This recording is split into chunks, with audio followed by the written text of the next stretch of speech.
தவமா தவழ்ந்து வந்து எப்படியோ சிஎம் ஆயிட்டேன். கலைஞர் இறந்துட்டாரா, அவரை அண்ணா சமாதி பக்கத்துல புதைக்கணும்னு இடம் கேட்டு ஸ்டாலின் வந்திருக்காங்க. தன் அப்பாவோட கனவை நிறைவேற்ற முடியாத ஸ்டாலின் எப்படி ஒரு நல்ல தலைவராக இருக்க முடியும்?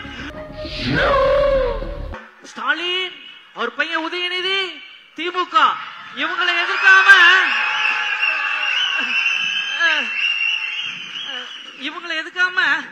இவங்களை பத்தி பேசாம ஒரு நாள் கூட இருக்க முடியாது ஜி.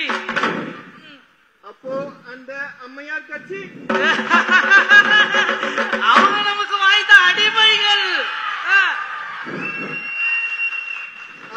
இவரு டேபிள் மேட் மாதிரி நிக்கிறாரு. ஹாஞ்சி,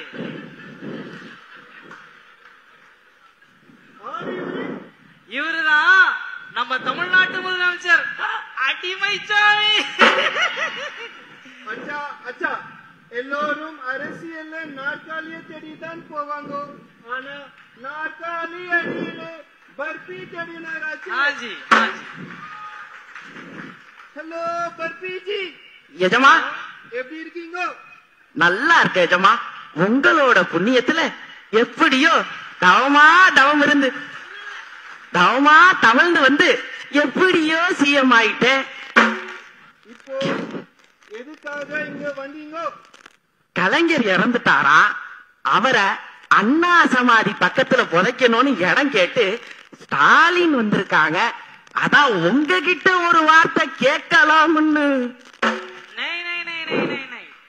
கலைஞர் உடலை புதைக்க நாம அனுமதி கொடுத்தா உங்க அரசியல் எதிர்காலத்தை சேர்த்து புதைக்கிறீங்கன்னு அர்த்தம்.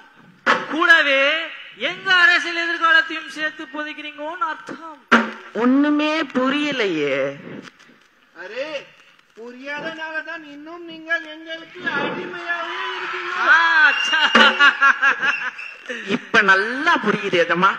ஒரு உடலை புதைக்க இடம் கொடுத்தா அவ்வளோ பெரிய சிக்கலா? அரே, அது உடல் இல்ல, திமுக உடன்பிறப்போட உயிர்.